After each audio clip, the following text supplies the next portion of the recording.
नमस्ते दोस्तों, welcome to the ज्ञान इलेक्ट्रिकल। सो फ्रेंड्स, आज की इस वीडियो में हम बात करने वाले हैं इंसुलेशन रेजिस्टेंस और वाइंडिंग रेजिस्टेंस टेस्ट, यानी कि आईआर एंड डब्ल्यूआर जो होता है उन दोनों में क्या डिफरेंस होता है और ये दोनों टेस्ट जो है वो हम हर एक इलेक्ट्रिकल इक्विपमेंट उस पर क्यों परफॉर्म करते हैं उसके बारे में। क्योंकि गाइस क्या है कि ये जो वीडियो है वो बहुत बेसिक वीडियो है, जो हमारे टेक्नीशियन भाई लोग हैं जो क्या है कि काफ़ी बार परफॉर्म तो करते हैं, चाहे मोटर ट्रिप हुआ हो या तो फिर प्रिवेंटिव मेंटेनेंस करते हो मोटर का, ट्रांसफार्मर का। हम सब लोग आईआर एंड डब्ल्यूआर तो लेते ही है, बट वो क्यों लेते हैं अगर हम उसको पूछेंगे तो काफ़ी लोगों को पता नहीं होता है। तो ये वीडियो जो है वो एक बेसिक अवेयरनेस के लिए है कि हम ये टेस्ट रूटीन जो इलेक्ट्रिकल जॉब है उसमें करते हैं तो क्यों करते हैं उसका हमको अंदाजा होना चाहिए, उसके लिए ये वीडियो मैंने बनाया है।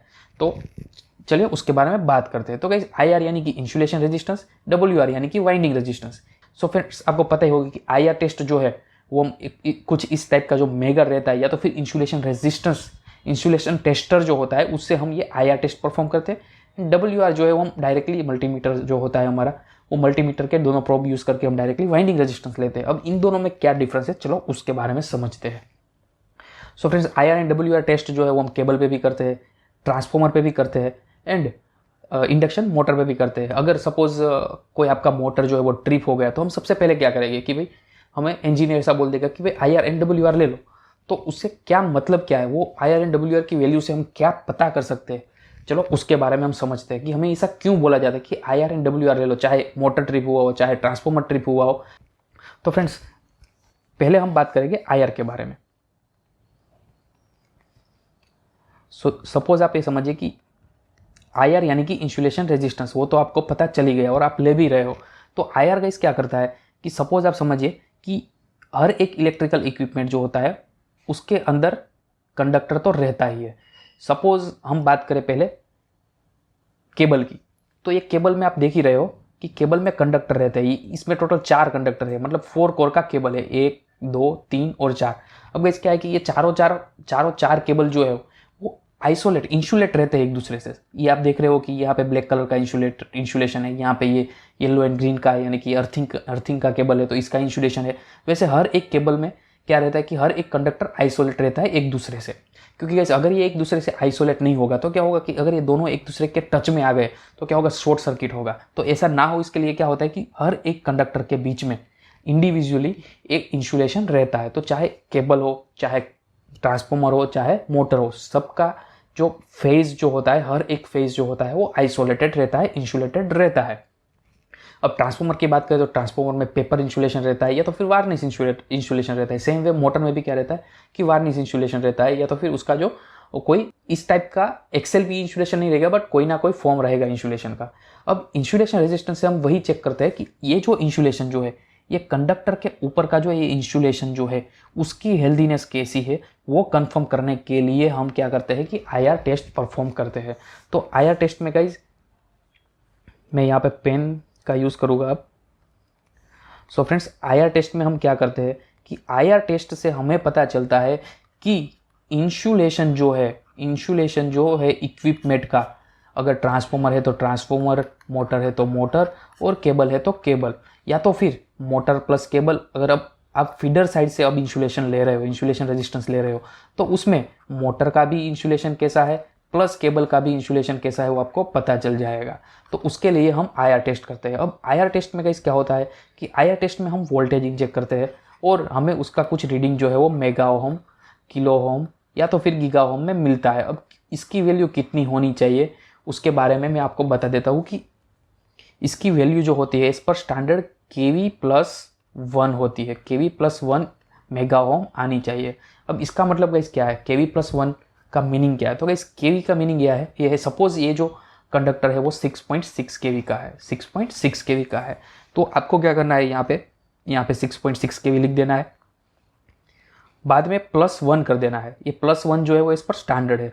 तो जैसे ही आप +1 करोगे तो आपको कितना यहाँ पे मिलेगा, 7.6 मिलेगा। अब ये 7.6 है, उसको आप राउंड फिगर कर दोगे तो 8 हो जाएगा, और ये 8 जो हुआ उसको मेगा ओम बोलते हैं, 8 मेगा ओम। यानी कि अगर आप इसका इंसुलेशन रेजिस्टेंस ले रहे हो, इसका आईआर ले रहे हो आप मेगर के थ्रू, तो इसका जो इंसुलेशन रेजिस्टेंस जो आ रहा है, यानी कि इन बिटवीन आपने कंडक्टर टू कंडक्टर लिया या तो फिर कंडक्टर टू अर्थ लिया, तो उसका जो वैल्यू जो आना चाहिए वो 8 मेगा ओम से ऊपर आना चाहिए। अगर उसके ऊपर है इसका मतलब कि इसके अंदर का ये जो केबल के ऊपर का जो ये कंडक्टर के ऊपर का जो ये इंसुलेशन जो है उसकी हेल्थीनेस ओके है, आप उसको यूज़ कर सकते हो। बट अगर इससे कम आता है तो फिर आपको क्या करना पड़ेगा कि आगे चेक करना पड़ेगा, मोटर एंड केबल को दोनों को एक दूसरे से डिस्कनेक्ट करके वापस IR लेना पड़ेगा और पता करना पड़ेगा कि किसमें दिक्कत है। सो आई होप आप समझ गए कि इंसुलेशन रेजिस्टेंस जो है वो इंसुलेशन की हेल्थीनेस जो है उसको चेक करने के लिए होता है।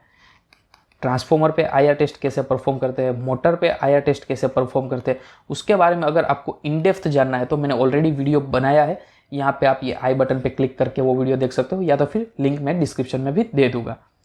तो आई होप आप समझ गए कि इंसुलेशन रेजिस्टेंस टेस्ट जो है वो ओनली एंड ओनली ये सारे जो इंसुलेशन जो होता है, केबल के ऊपर का इंसुलेशन जो होता है उसकी हेल्थीनेस चेक करने के लिए ही हम IR टेस्ट परफॉर्म करते हैं।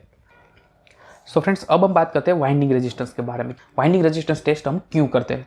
तो guys, winding resistance test perform करने का पीछे का रीज़न ये है कि इससे हम वाइंडिंग या तो फिर जो कंडक्टर जो है उसकी हेल्थीनेस जो है वो हम पता कर सकते हैं।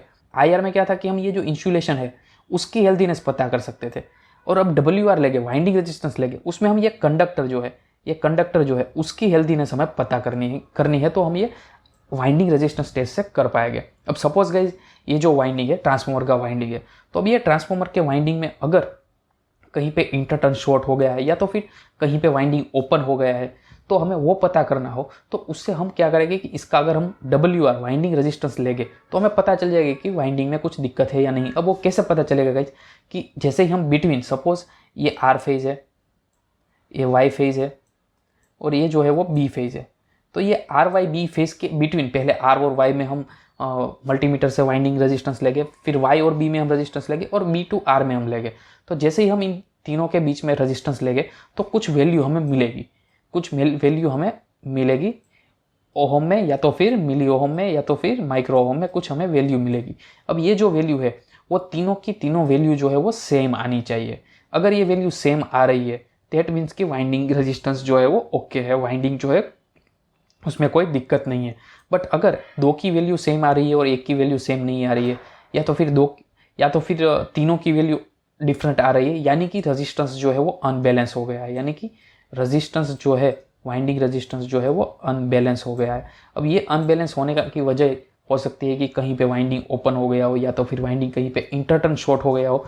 अब इंटरटर्न यानी गाइस क्या कि सपोज ये एक वाइंडिंग है, तो इसमें क्या होता है कि यहाँ पे आपको रेटेड वोल्टेज मिलते हैं और यहाँ पे आपको 0 वोल्ट मिलता है। तो सपोज इन बिटवीन कहीं पे ऐसे कुछ शॉर्ट हो गया तो इतना वाइंडिंग जो होगा वो बाईपास हो जाएगा और आपको जो रेटेड वोल्टेज मिलना चाहिए वो रेटेड वोल्टेज नहीं मिलेगा। ये जो इंटरटर्न फॉल्ट भी हो गया, इंटरटर्न शॉर्ट सर्किट भी हो गया कोई भी रीजन की वजह से, तो वो भी आप IR टेस्ट परफॉर्म करोगे तो आपको पता चल जाएगा, क्योंकि आपकी वैल्यू जो आएगी वो अनबैलेंस आएगी।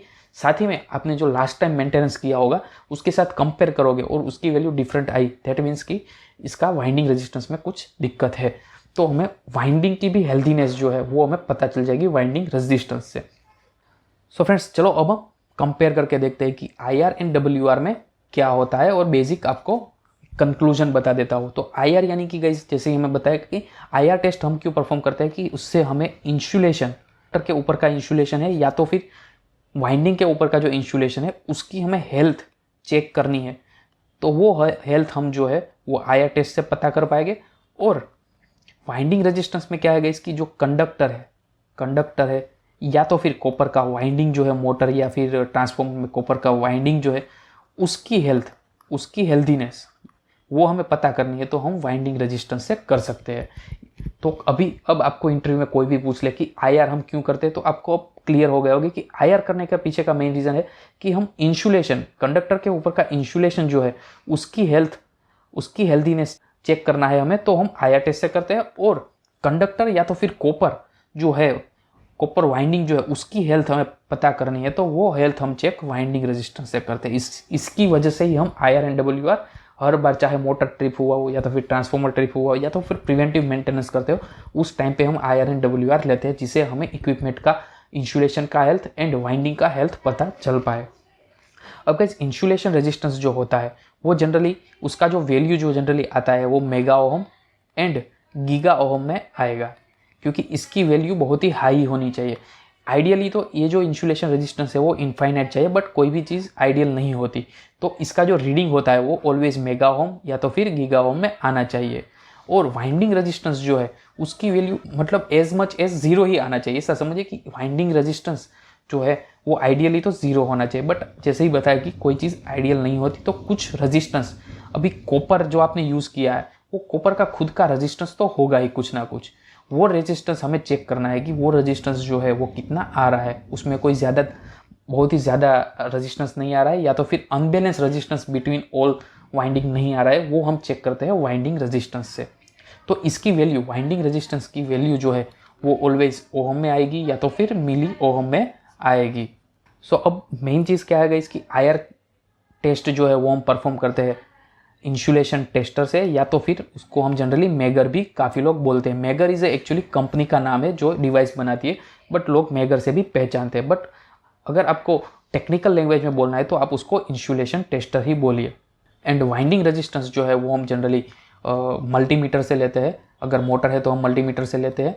और ट्रांसफार्मर का वाइंडिंग रेजिस्टेंस जो है बहुत ही कम होता है, तो उसके लिए आपको क्या करना पड़ेगा कि उसके लिए आपको लो रेजिस्टेंस मेजरमेंट के लिए एक किट आता है, लो रेजिस्टेंस टेस्टर पड़ेगा, और उससे कर सकते हैं। जनरली मल्टीमीटर से हो जाता है। तो आई होप आप समझ गए कि आईआर एंड डब्ल्यूआर में क्या डिफरेंस है। सो आईआर टेस्ट आपको मोटर, ट्रांसफार्मर या तो फिर केबल पे कैसे परफॉर्म करना है, अगर उसके बारे में आपको जानना है तो मैंने वीडियो डिस्क्रिप्शन लिंक में दे दिया। हर एक पे मैंने इंडिविजुअल वीडियो बनाया है, तो आप उस पर क्लिक करके देख सकते हो कि कितना वोल्टेज इंजेक्ट करके हमें कैसे insulation resistance 1 by 1 step by step कैसे परफॉर्म करना है, वो अगर आपको सीखना है तो ये वीडियो, हर एक का वीडियो मैंने दिया है। कोई डाउट है तो आप उसमें कॉमेंट करके मेरे को पूछ भी सकते हो। और मैंने एक टेलीग्राम ग्रुप भी बनाया है जिसमें मैं हर एक चीज़ अपलोड करता रहता हूँ उस डॉक्यूमेंट रिलेटेड। अगर आपको हर कोई भी डॉक्यूमेंट चाहिए तो आप वो टेलीग्राम ग्रुप ज्वाइन कीजिए और वहाँ से भी आप डॉक्यूमेंट डाउनलोड कर सकते हो, और कुछ भी क्वेरी है तो आप मुझे पूछ सकते हो। So thank you guys. अगर आपको ये वीडियो अच्छा लगा तो लाइक कर दीजिए, अपने फ्रेंड्स के साथ शेयर कीजिए। अभी तक आपने हमारा यूट्यूब चैनल सब्सक्राइब नहीं किया तो सब्सक्राइब कर लीजिए, क्योंकि ऐसे इंटरेस्टिंग टॉपिक हम आपके लिए लाते रहेंगे। थैंक यू गाइस, मिलते हैं नेक्स्ट वीडियो में।